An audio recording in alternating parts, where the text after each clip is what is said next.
and welcome to The Birth of a New Dimension.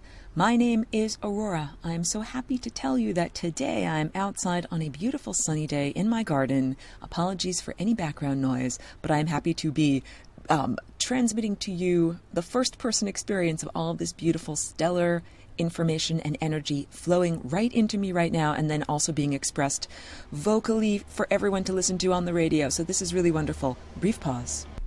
So today I'm going to speak all about how the flying rainbow lasagna shape is the representation of non-duality. And this might be a little bit difficult because I'm here on the radio today where I only have the flapping of my moving mouth parts in order to share these ideas and information with everyone. And ordinarily, I am so much more comfortable and fluent in speaking with pictures and diagrams because these are higher dimensional concepts, and even we could think of them as math concepts, but it's fun math. It is not like boring drudgery type of math. And I will do my best to paint a picture with my voice of the concepts that I'm trying to share with everyone. So the idea first, if you're new to all of this, flying rainbow lasagna is a concept and a verb that you can perform the activity, and it is also a sculptural form like a shape.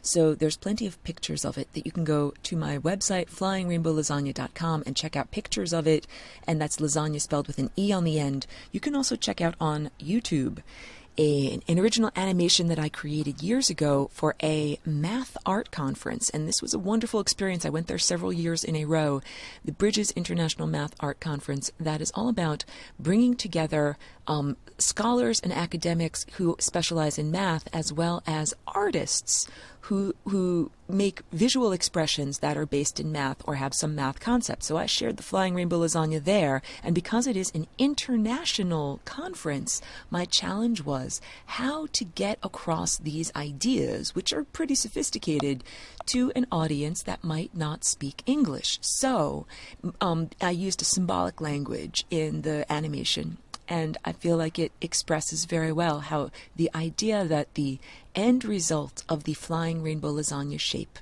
comes from a movement. Like we're looking at a time lapse, we're looking at a composite image. Just like if you looked at a time lapse image of a person throwing a baseball, it might look like they have 100 arms, but you understand they actually have one arm, and it is moving very rapidly through time, so it makes it look like you have many arms. This is the same of what's going on, same idea of what's going on in the actual flying rainbow lasagna shape, where the violet point, so in the shape it looks like the violet point, there's a top and a bottom, or an up and a down. It looks like there's two of those points. That point is actually the singularity. And the singularity, by definition, is single. If we had more than one singularity, we would have a duality. We wouldn't have a singularity. So yeah, well, brief pause, the wind is blowing. So the singularity is the convergence point of all timelines. It is where the timelines are emanated from, and it is where all of these timelines return to. It is the source and the destination. And so this is true in a description of the spatial form, like how it is shaped, and it's also true in terms of cosmology or philosophy or trajectory of consciousness, the concept that the source, or the zeroth dimension, or the singularity that contains everything, is the origin of our consciousness journey, and that we emanate from there, and we come out here into the physical realm through various different layers and coalesce into physical matter. We're light that is slowed down. We are light that has the privilege of going slower than the speed of light. And then the idea is that's not the end of our journey, that's just half. And we also broadcast our consciousness experience back to the source. And that's a big one, because since humanity underwent a genetic degradation about 10 or 20,000 years ago, what has happened is, instead of maintaining that vital connection in life, like during the real-time experience of being submerged in time, humanity is mostly cut off from the source of its consciousness, or the being that emanated it. Brief pause. Well, that is not natural. That is not the intended format for our experience. The large, incredibly adept creator of our experience intended for us in the physical realm to maintain our connection to the consciousness broadcast that emanated and created, this entire, like the great scriptwriter that created this whole entire narrative structure. So the idea of coming here into the physical matter world and coalescing and then losing that connection is quite unfathomable, because then it means that it's like you're bouncing around with no guidance. And then we can understand, I draw the time vortex all the time. This is for students of the class. You are very familiar with this. The idea that, like Groundhog's Day, brilliant comedic movie, it is necessary to circulate endlessly throughout the various iterations or possible combinations of variables of the timelines of your life until you finally hit upon that magical combination that allows you to exit the wormhole, get out of the repeating time loops, and move on to the next level. So in that movie, he just repeated one day over and over until he hit the right combination of events. But in corporeal life, it is the entire lifespan that is explored in this way. How cumbersome to have to go through every single possible iteration, every single possible combination of choices and ideas and events until you finally hit upon, your glasses are always in the last place you look for them, the one little timeline that leads you out of this limited level of reality. That's not how we were intended to navigate the time field. We were intended to maintain what I call our higher faculties being what many humans on Earth right now would define as superpowers, but these are actually your innate birthright powers. These are like what you're supposed to be able to do. So you're supposed to have your higher energy centers or chakras of your body activated. That means everything at the level of your heart, in your chest, unconditional love, and above. The apparatus of truth, that is communication at your throat chakra, and the apparatus of insight. I like to say that's like the librarian of the cosmos. Like the library card of the cosmos at that level. When you get that energy center functional on your body, it's like getting your library card, and all of a sudden you can go and you can check out any book, any information that you possibly want. But then you understand that's not the end, it's not the apex of the journey. There's one more level to get to within this octave or level of human spectrum, and that's the crown chakra, and that is the librarian. And that's really crucial, because you could have access to incredible reams of data, but if it is not analyzed and presented in a cohesive manner, then it can be very misleading. So the librarian is like the cosmic guide that we plug into that tells us where to look or which book to access with our library card. And it essentially guides our inner vision and says, you need to learn about this, then you need to know about this, then you need to know about this. It's very much like GPS. We could call it God positioning system. And the idea that during the stages of development, many people raise their energy up to the level of the brow, but not yet to the level of the crown, meaning that they have access to all of this library information, but not the guidance and the wisdom as to reading it all in the right order and interpreting it correctly. These people are very vulnerable, and sometimes they display behavior that is destructive or maniacal in some way. This is the caveat, that when you raise your energy to the level of anthropomorphic seeing, that is what the brow chakra is. It's seeing through the human level filter of interpretation. It is the opportunity to misinterpret through that filter. And when you get into levels of pure abstraction, which is when you get to those levels of the librarian just giving you the raw data of the cosmos, then there is much less of a difficulty of misinterpreting what is being presented. So everything is much more empirical, meaning it is just basic, raw evidence that has not been run through any filters of perception, and it is not distorted in any way. Well, these higher faculties that I just described, these are what people would describe on Earth right now, everyone, superhuman powers, but they are really the powers that are your innate powers that you're supposed to have.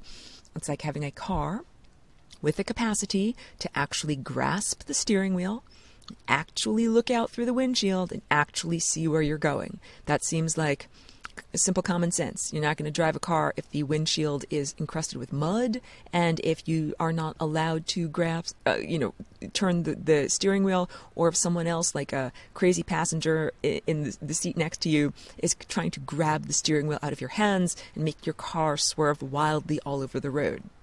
Well, unfortunately, that is the experience, that's the human experience on Earth up until this point, that humanity has been blind. That's the genetic degradation, and it happens with the installation of the human operating system. That when you come here, you're a little tiny infant, you don't yet run these software programs that's known as the human mind. And humans didn't create the human mind, humans run the human mind. I use this analogy a lot. It's like the operating system Windows 10. Microsoft made Windows 10. You run it on your computer. It actually benefits Microsoft that you run that software on your computer, because they can access all of your programs, they can remote control your computer, they can read all of your private emails. So originally, humanity was connected to the source all the time. We didn't have the genetic degradation, and we didn't have to use the flapping of our moving mouth parts to share ideas and information across vast stretches of time and space. We used pure connection, telepathy. All of this happens on a bridge of love. So due to the genetic degradation, we're using these packets of symbols, symbolic language, in order to share ideas. And the method for doing this is, ancient.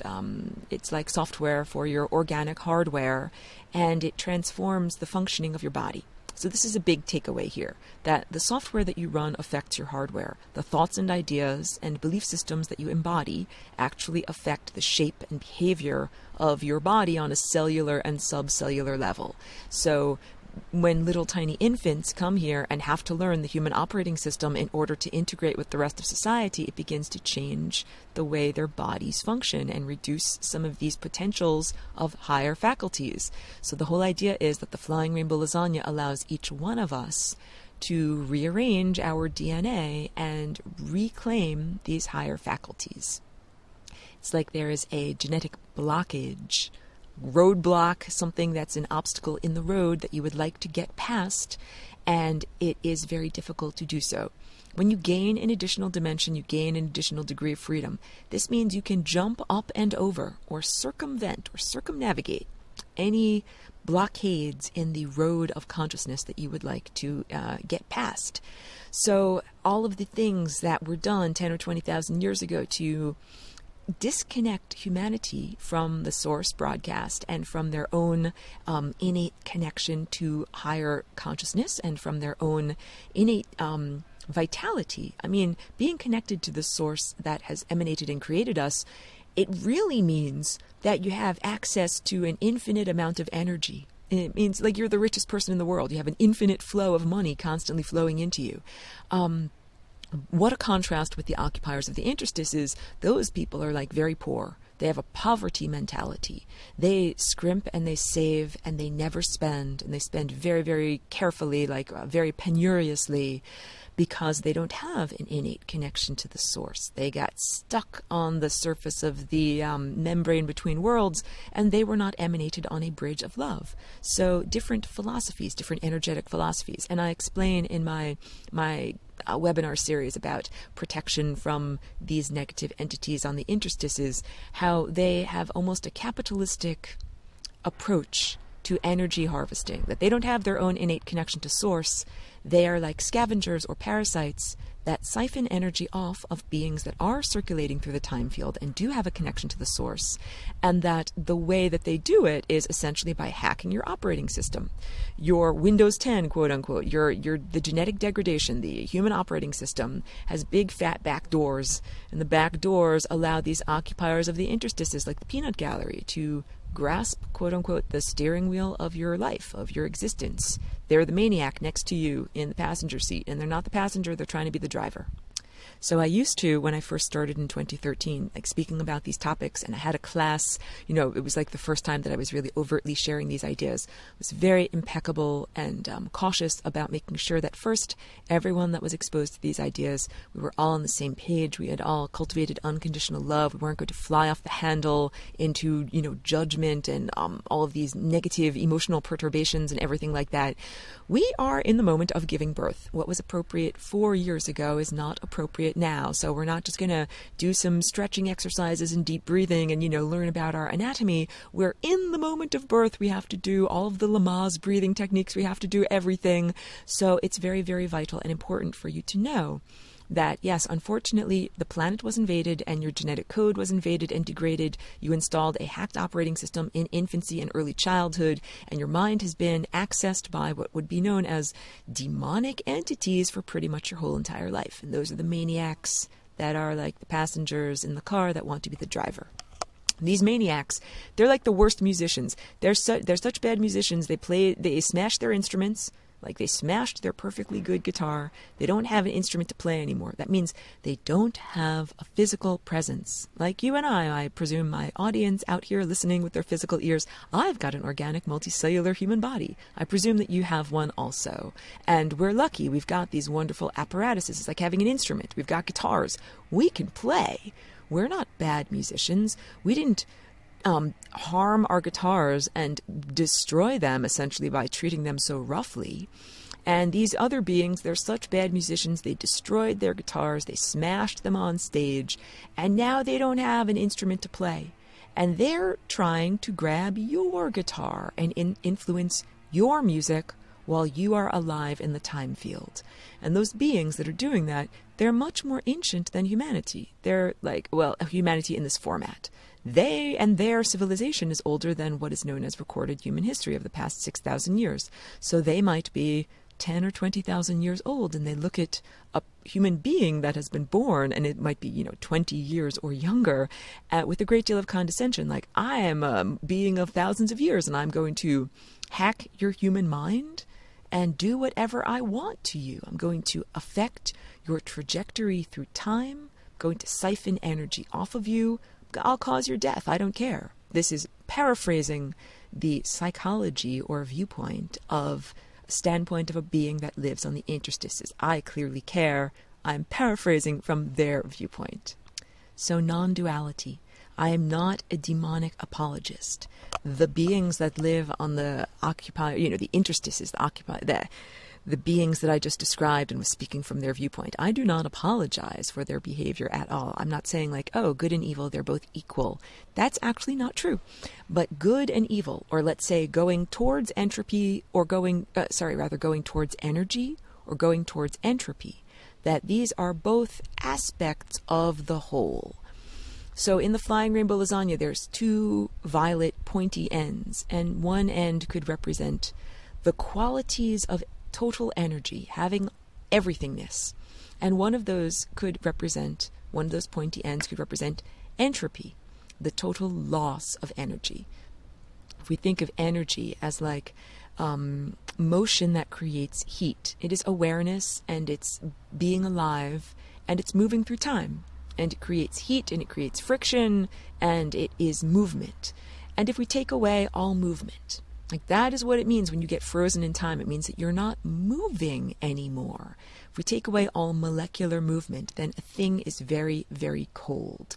And what happens if you take matter and you make it very cold and essentially reduce the molecular movement of, or even the movement of on an atomic level of the constituent elements of the matter, what you end up with is a super dense form of matter called a Bose-Einstein condensate. So this is science talk, all right, but it gives us a good window, a good common vocabulary in order to talk about these concepts. I just went back and listened to some of this recording. I have to apologize. That sound in the background of the weed whacker makes it almost unlistenable. So it just moved inside, and now I am actually re-recording a lot of the most important concepts that I was trying to get across here. So for anyone that stuck with the recording up until this point, I apologize that was so annoying to try to get through. So yes, the idea of a Bose-Einstein condensate and the idea that when matter gets supercooled, the individual atoms start to behave as if they are one. So this is the idea of the Flying Rainbow Lasagna and non-duality. We have these two positions of the singularity. And the singularity, when it is in these two different positions, can actually have different qualities. So I invented the flying rainbow lasagna in order to reduce duality and in order to reduce suffering. So I don't mean to bring up these ideas and say, oh, if it's in this position over here, it's like this. If it's in this position over here, it's like this, in order to create more duality. That's not my intention. My intention is to show how within this one system, these seeming opposites are actually part of the entirety. So the two positions of the singularity, and the singularity can actually be in more than just two positions. I'm just using that as the basic example of the sculpture. Energy and entropy, and the singularity changes qualities or changes behavior dependent upon which position it is occupying. So if we say when half of the time it is moving in one direction, where it is moving towards total energy, and half of the time it is moving in the other direction, where it is moving towards total entropy. I'm going to get this articulated out there. This seems to be a very difficult broadcast to get out there today. It is all about what to do with those occupiers of the interstices. Like, where do they go? Where should they go? What should happen to them? We got to deal with everybody. We got to deal with consciousness. Can't just discard something. There's no trash heap to just discard something to. So it's also like saying those beings that occupy the interstices, they've got problems, but their problems become our problems because they don't have a source of energy. So what is the appropriate thing to do with these beings that don't actually have a source of energy? And the answer is, in the Flying Rainbow Lasagna sculptural concept, that those beings are not supposed to have energy. They are supposed to experience a state of total loss of energy or total entropy. So as I'm re-recording over the degraded broadcast zone that I don't want to share with you, I'm not sure if I remember the things that I've already said, but it's the idea that the beings that don't have their own connection to the source and have been siphoning energy off of what we would call, the beings that are alive, the good musicians, those beings, they make very calculated energetic investments. Like that when they hack your operating system and they say something in your mind or affect your trajectory verbally in some way, they're saying crucial things because they're hoping to get a return on their investment. It's exactly like the economy. In fact, these malevolent beings are the beings that invented the physical economy, like the stock market, that we have to deal with. So their whole idea is making energetic investments. So like you and I, as organic beings connected to the source, it's like we have a infinite trust fund. We have all of the energy we could ever possibly want. But these beings connected to the interstices, they don't. They're working with a very limited budget. Even if it's a budget of $1 billion, but now you're understanding the mindset of some of these billionaires on Earth. So the beings that don't have their own connection to source, they're like, I'm going to take 10 units of energy, I'm going to send it to or shoot it at this being that is living in time, and I'm going to see if I can destabilize their trajectory, and I'm going to see if I can get more than 10 units of energy back. It's kind of like saying, if you are riding a bicycle and I'm going to stick a pole into the moving of your bicycle wheels so that they slow down so that you get, ejected off of your bicycle, and I get to siphon off all of the kinetic energy that once made your bicycle wheels move around at a fast rate. This is the analogy of what's going on with your chakras or spinning energy centers of your non-physical body or of your time body. These beings affect your functioning of your DNA and behavior of your DNA through verbalizations and tuning into your mind in an unwanted, it's mind rape essentially, affecting the trajectory of your consciousness by siphoning off some of your momentum. And I'm sure that you've had this experience. use an example. You're feeling really great and some intrusive thought comes along and either reminds you of something wrong that you've done, some mistake that you've made, or something that you feel guilty about, and all of a sudden all of your really great feeling just evaporates out the window. Like somebody, or here's the human expression, somebody bursts your balloon, right? You're feeling really great and somebody makes one comment that's like poof, all of that great feeling goes somewhere else. This is not by accident. This is the hacked human operating system. So those are examples of beings that don't have their own energetic source of income, degrading your own thoughts and siphoning energy off of you. And this is not the intended format at all. What do we do with those beings that don't have their own source of energy? And the idea is you can take energy away from them. They're not actually supposed to have energy. They're not actually supposed to be in the physical realm. What do you do with something that's not actually supposed to be in the physical realm? Well, you stop it from moving through time. And that is what happens when you freeze something. You freeze it. You take away the heat. You take away the molecular motion of that thing.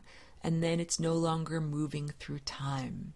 So this is the solution to what to do with the occupiers of the interstices. They get to lose all of their energy. And they get to achieve unity consciousness by having a total loss of energy or a total experience of entropy. And at the final result of that will be all of these individuated particles that are very, very cold coming together and coalescing into unity consciousness. This is, I know I used so many words and so much flapping of my moving mouth parts to get across the idea that both of those little pointy ends or poles of the lasagna represent unity consciousness. But they represent unity consciousness having different qualities of experience. One being the presence of total energy and information and awareness and consciousness, like total viewpoint, and one being the opposite, or total darkness, lack of viewpoint, ignorance, lack of awareness, and that these are both aspects of the divine or aspects of unity consciousness. So there's a lot of human judgment involved with the idea of like everybody should be going towards greater levels of organization. Everybody should be growing and becoming wiser and learning more. But some people, that's not their journey. Some aspects of consciousness, the journey is to learn less and to know about less and to become less aware and to have information and energy taken away from them until they're at the point of having no energy. And that is actually part of the musical score and the intention for how things were designed in the format of the world. So again, I'm not sure if I've gotten across all of the ideas that I really intended to do in this, and my voice is feeling tired from having to re-record so much. So if I sound weary, it's because it's like, I ran a marathon, but I didn't get that on record, so now I have to run a few more miles in order to get this done properly. How do we clear the interstices? How do we do this? So I invented a couple of different programs, and I'll share these ideas with you. These are like mental software programs that I invented. Think of them as conceptions, like we're in the realm of theoretical non-physics, all right? What do you do if you have a being that's stuck on the interstice and it cannot eat love? Like, this is the real challenge of all of these beings, that you and I, we eat pure love. And love is not just an ideal. Love is an actual tone. Like when we're moving through time, we are moving through time at one moment per moment. And it's like Pac-Man. Pac-Man moves, that old video game, moves through time, eats one little dot at a time, one little dot at a time. That's how we are moving through time. And when we move through time at just the right rate, we emit an actual tone, like la, a tone. And that tone is called unconditional love. So there are some beings that actually eat that tone, that vibration is literally the fuel that makes them continue to move through time. And I'll tell you, that's me. That's like, my origins, my non-earthly origins. People sometimes joke, they're like, Aurora, what planet are you from? And it's lighthearted. I like it. I'm not actually from a particular planet, like a particular location in space that you can point to in the night sky. I'm from a group of consciousnesses. We're like the advanced jazz band. We all play music, like consciousness music together. And the fuel that we use in order to transfer our consciousness from star system to star system is unconditional love. Like, if you are going to meet a bunch of non-terrestrial beings and you have to be like, who are you? Are you people that are my friends? Are you not my friends? The best question to ask is, what do you use technology? How do you get from one place to another place? How do you do your thing? And if they're like, oh yeah, we hijack DNA, we rape a bunch of innocent children, or murder a bunch of people and siphon off their energy, and this is how we make our giant motherships move through the galaxy, then it's like that. Those are not people that you would want to interact with in any way. Those are the beings that have degraded the human energy field and the human genome, and those are the beings that are essentially, they've created the oppressive culture on Earth's surface right now. But there are other beings that are experts. How experts do star travel, it is traveling using nothing but pure energy and pure consciousness.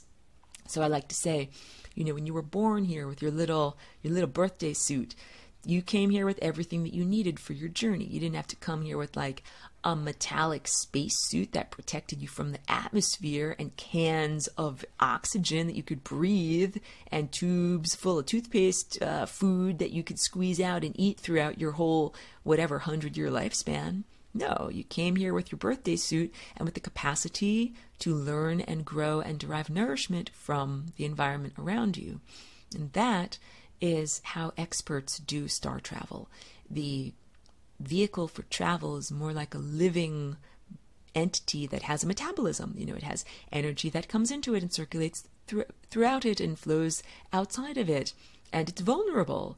Just like, your car is vulnerable, but not in the same way that like a horse is vulnerable. A horse has to be fed and cared for and given water every day and can get a disease. And your car, like if you don't run your car for a year, you might get a little rusty, but all you have to do is put the oil into it, put the gas into it, and then it gets going again. Or a computer. If I leave my computer unplugged for a year, it's not going to die. Nothing bad's going to happen to it. I can go back to it, plug it in a year later, and it'll go right back on to being functional. But that's not the same as a plant or an animal or something that is a living being. So, the time field is a living being. What we are submerged within, experiencing as time, is a living being.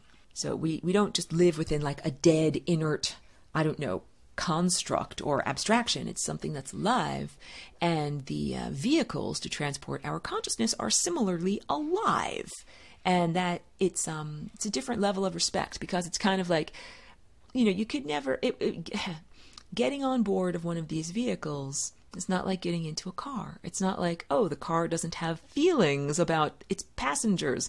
The vehicle actually has feelings about its passengers. You have to be a welcome guest. It's more like lovemaking. In order to get on board some of these vehicles for transport of consciousness, you have to get permission. You have to be a welcome and invited person. It's like making love. You can't just rape your way on board, like force your consciousness on there. It doesn't work in that way. So that's another distinction I'd like to make in this broadcast. The quality of experience, the different qualities of interaction. That, because we've got these maniacs that have invaded the human genetic code, and you're not just like peacefully driving down the road holding your own steering wheel of awareness, that you actually have these beings that are trying to violently grasp the steering wheel away from you. So it takes like an iron will, like I am going to exert myself and do what I wish to do, and no one's going to inhibit me. This is not the way that we were intended to have to act and to have to do things. We were intended to be able to move with ease and not have to use an iron will and so much pressure to be able to achieve what we want to achieve. Brief pause. Sorry, my neighbor's making a lot of noise. Because there are some subtleties and some aspects of love making or collaborative music making where if you are trying to, it's like if I just want to play a note and I just want to play a C, I don't want to have to exert with an iron will. Maybe I want to play that C note very softly. Maybe I don't want to have to hammer it into the keyboard. So in order to express ourselves freely in this realm where we are being so oppressed by other beings, it's like I have to be like, I am going to play this note now. it makes it very challenging to be able to collaborate and listen to subtleties and play with ease in a different way. More noise from my neighbors, sorry. Well, I mean, what's going on in the outer realm is a very good analogy for what is happening in the interior realm. That's very challenging for me to be able to record the intentional, verbalized vibrations of this broadcast when I've got these disorganized vibrations coming in from weed whackers and various different things that are happening outside. It's a perfect example of how challenging it is to maintain your own focus and how much concentration it takes to maintain the emission of your own energetic signature, your own thoughts and your own ideas, and painting the painting that you want to paint in reality, as opposed to being influenced by these crappy musicians that I think I mentioned. They're so crappy that they smash their own guitars on stage and now they want to use your guitar. So this is also a big thing. Entitlement. These beings that occupy the interstices, they are not entitled to your body, even though there might be a genetic program that says that they are. And this is very similar to humans have domesticated dogs, and they placed in the dog genetic code the basic foundation presumption or acceptance that it is appropriate to be dominated by a human. That is in the dog genetic code. It's not in the wolf genetic code. Try to dominate a wolf, and the wolf will laugh at you. It will say, ha ha ha, I'm a wolf, I'm wild, I'm going to run off and do whatever the F I want to do. But a dog, when you try to dominate it, it reverberates with the genetic instruction manual that's inside of them, and they accept it. They say, this is the way it's supposed to be. A human is supposed to tell me what to do. A human is supposed to punish me if I do something wrong. And so there are a lot of foundation presumptions that are programmed into the degradation of the human code, the domesticated human code, that basically says it is appropriate for others to influence my consciousness or my trajectory through time. And, brief pause. The beings that it is considered to, who can influence your trajectory. So it's usually some, supernatural being. If it is a god or a deity or an entity, or maybe someone thinks an extraterrestrial, like someone from another planet or someone from another star system or someone who lives on board of a metal spaceship, that whatever it is, programmed in on a profound level, is the software vulnerability that somehow think it is appropriate for someone else to use your mind, like someone else is going to use your guitar to play the notes that they wish to play in reality.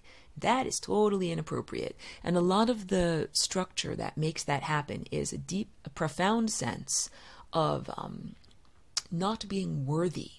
Like if you feel that you don't know which notes to play, you're going to allow someone who's a self-proclaimed expert to play the notes on your guitar. And that's what I see happening in human society, that humans are condescended to through their whole lives and told, like, you're nothing, you're low, you're a worm, you're deformed, you're a sinner, and you don't know anything. Allow something else to tell you what to do. Mommy, daddy, the President of the United States, the government, the Pope, religion, God, Jesus, that someone else outside of you clearly knows more than you, clearly knows better than you, clearly should be telling you what to do at all times and under all circumstances. And that's the opposite. The real truth beyond that fiction is that each one of us has an innate connection to the divine that's like the director or the composer that actually tells us with our own inner promptings at all times what we are supposed to be doing. It might be even hard to tune into this broadcast because humans who are domesticated are so used to working for their masters, their bosses or society or scheduling. Like it's almost inconceivable to some people to follow their own directive. So I think I mentioned I'm an artist. During the day, I follow my own directive. I don't have an external taskmaster that says, get up at this time, go and paint your painting. Like I used to have a cat. She used to be my supervisor. She'd stand at the door of the studio and say, you need to go in here and paint now. But that was the extent of my external taskmaster. No, I'm an artist. And so mostly I follow my internal prompting. And If my internal desire to paint says, I just have to get in there and paint right now, I do it. And if I say, oh, I really feel bored, I don't want to paint this right now, then I don't do it. And same thing with music. I'm also a musician. I'm not at my piano right now, but if I feel like playing music, I go on over, I play music, I play the song that I wish to play. I don't have a boss that tells me, you must play this Mozart song today. And then be like, I'm bored with these notes. I don't like this, but you have to do it. I tell you to do it. That's, kind of, I'm laughing, I'm joking. It's inconceivable because I play for pleasure. I play for my own fulfillment and gratification, for the feeling that it gives to me. So the idea of having to work for an external boss, this is the domestication process, because humans need to get food that comes from a grocery store. You need to get money to get the food that comes from a grocery store. And the money system was created by these overlords that also hacked your human operating system and installed their own thoughts. So all of this is human slavery. All of this is human creativity being hijacked and misapplied. And I say we are giving birth. Hallelujah, we're given birth. Like, we're finally at the good stuff, where we are moving out of the previous experience of having these hijackers or interlopers, occupiers of the interstices, constantly influencing human behavior and human society, and instead moving into an experience of freedom.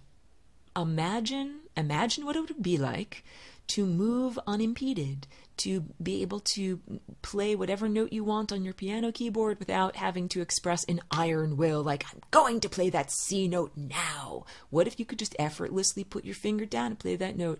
What if you didn't have to use such strong powers of mental concentration to think the thoughts you wish to think?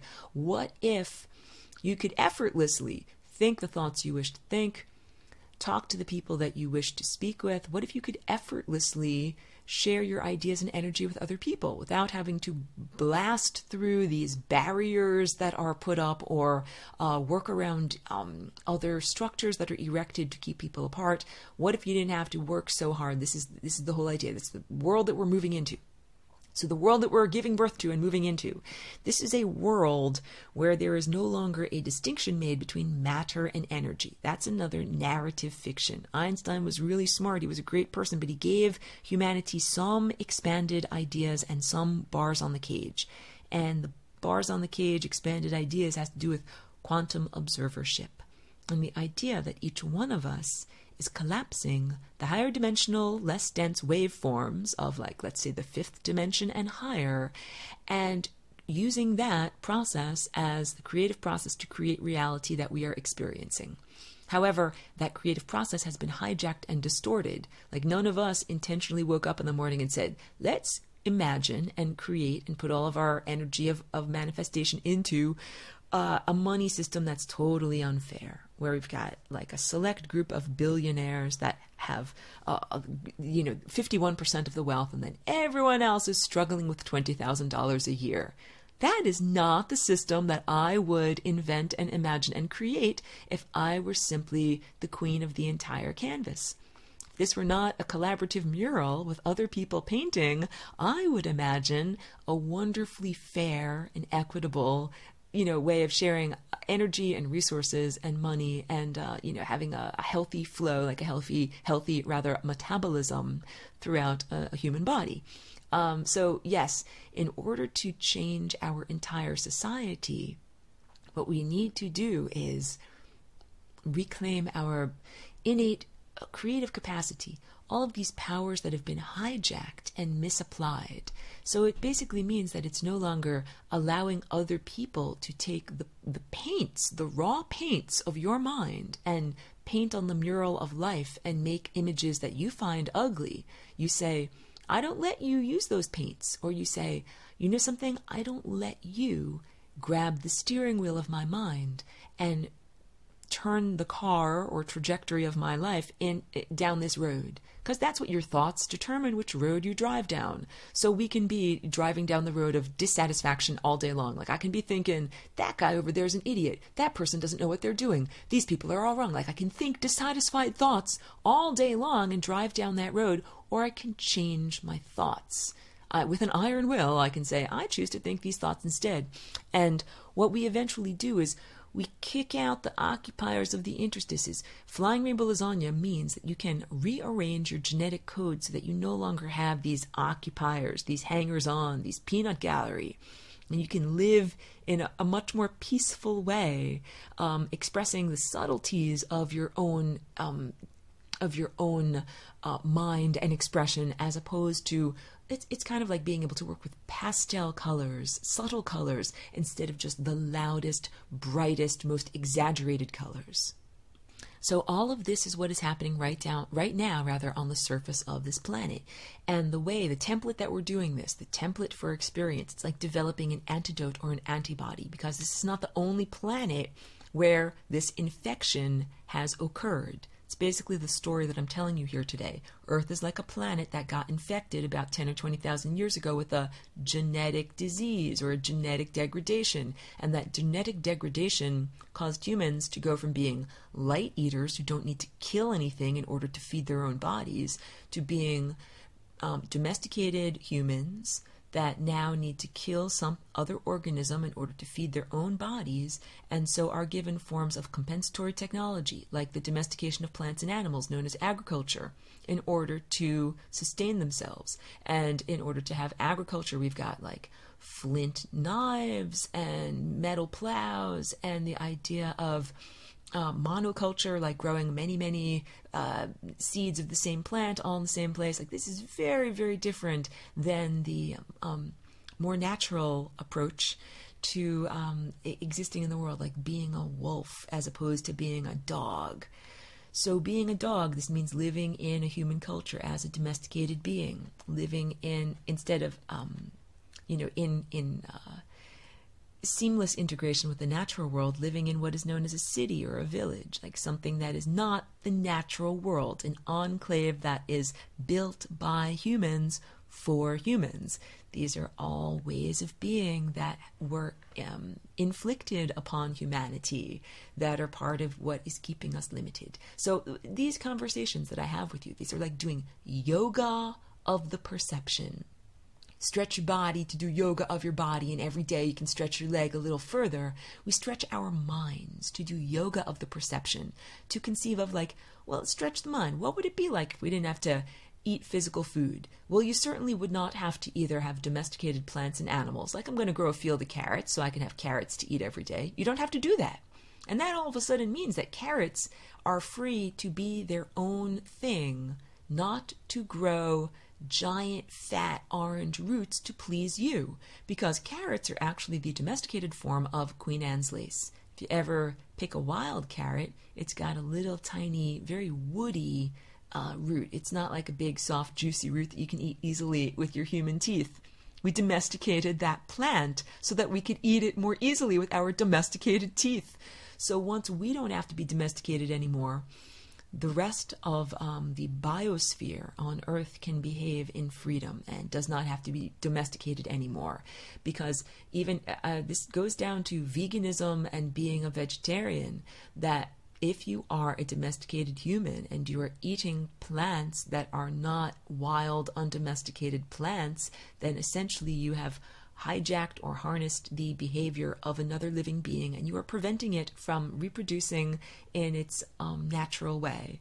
If it were naturally like this, pollen would make this seed over here and it would have these plant characteristics, but we are selectively saying, I only want this pollen from this plant over here to fertilize these seeds so that it will grow big, fat, juicy roots that I can eat with my domesticated teeth.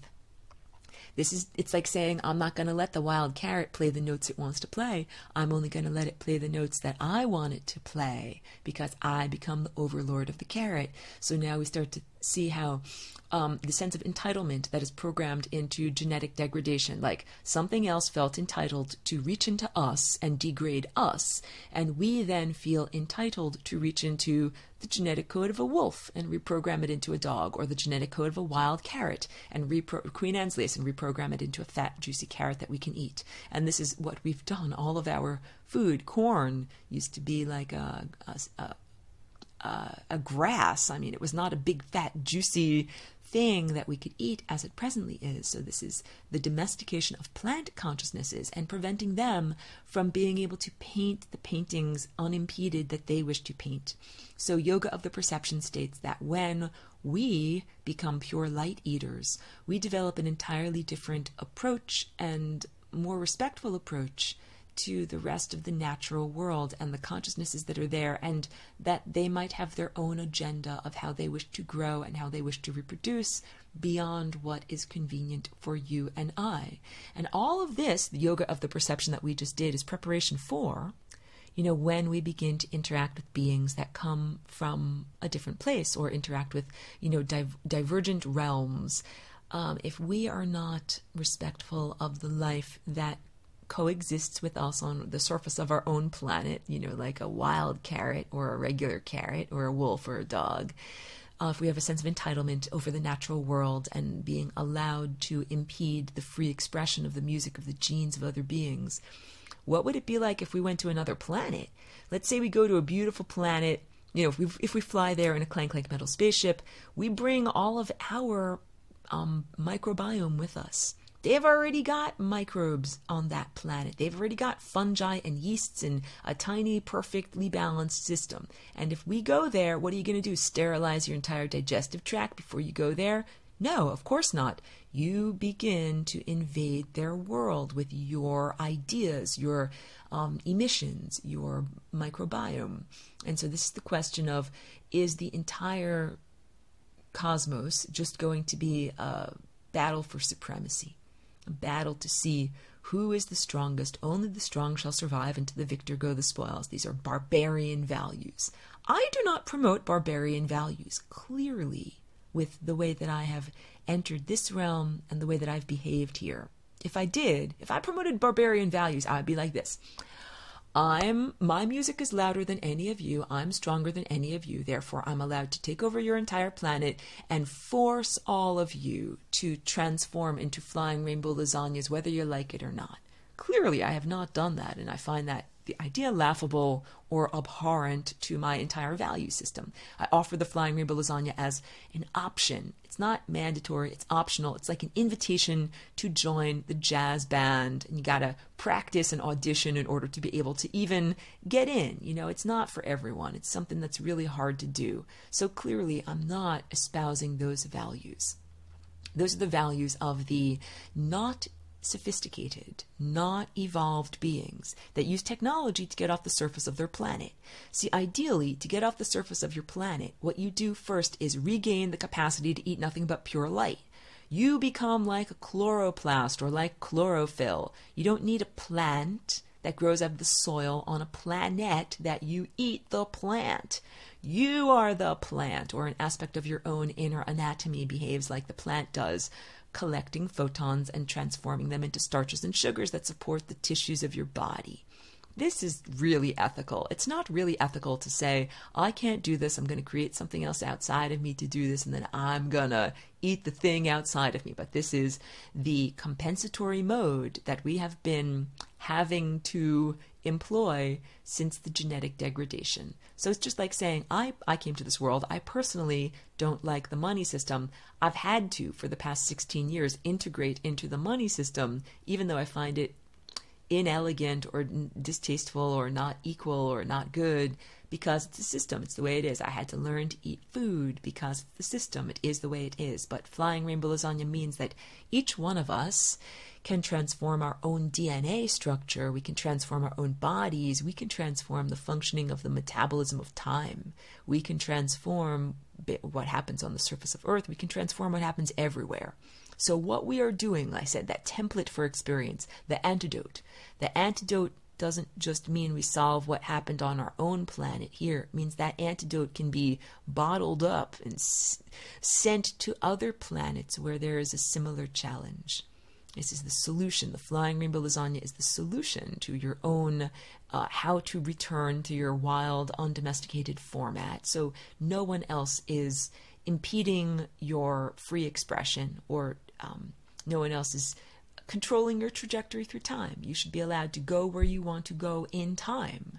The idea of having to circulate around and around and around endlessly and not being in charge of your own time trajectory is unimaginable. But that's one of those things that was programmed in, that people accepted as like, that's just life. That's just the way you have to do it. No, it's not just the way you have to do it. So we reclaim our higher faculties. It's like washing off the windshield. You get the capacity to actually see where you are going.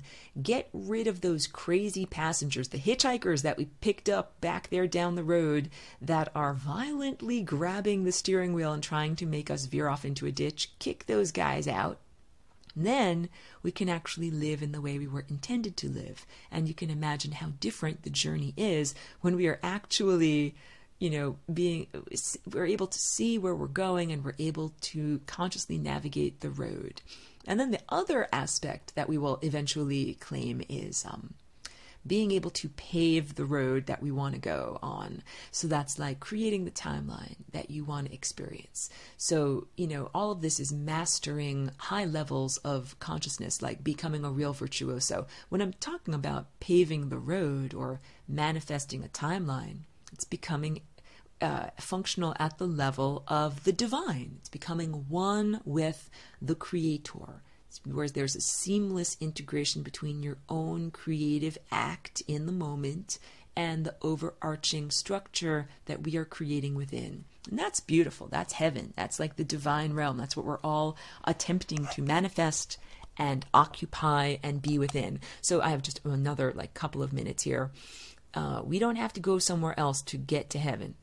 We can create that heavenly experience or heavenly realm by transforming our experience of the physical realm. So this is a big one. It's not like the Christian rapture of biblical literalism, where you get lifted off the surface or you fly upwards into some other place, and the other place is all of a sudden a cool place to be. It's instead a transformation of our present state. So your present physical body can change and transform if you get reconnected to these levels of creativity and vitality and empowerment. Your body doesn't have to grow older and decrepit and die. Your body can be cellularly regenerated and healed and renewed. It can live forever like a perpetual motion machine. This is the intended format for how we were supposed to live. And same thing with our whole planet. Our whole entire planet was meant to be like this generator of consciousness and awareness and life and vitality and possibilities. It's not supposed to be what it presently is. So we achieve an expanded individual experience, and we also achieve an expanded planetary experience by this rearranging of reality that I call the flying rainbow lasagna. And flying rainbow lasagna is what happens, the sculptural shape, when you add another dimension. Take this dimension, put it in a new context or in a new paradigm, in a new realm, in a new place. And then you begin to have more freedom because you put the old thing in a new place. I don't know if you ever played those little puzzle games where it was like a flat square of numbers that had one empty place, and you could rearrange all of those numbers and you try to rearrange it into a pattern. Well, if you don't have that little empty square, how can you move around the other tiles? How can you rearrange everything? The flying rainbow lasagna is like that tool, like that empty square, for being able to rearrange reality. All of a sudden, we can take the raw materials of what we have and transform it into a better shape. The potential exists for us to live really in a perfectly formatted world with the raw materials that we have available to us. We just have to change the format. Wow, thank you so much. This was a difficult broadcast to get through in terms of other people breaking in and distraction sounds. Thank you for being with me on the journey. Thank you for bearing with me. Please continue to tune in and give birth.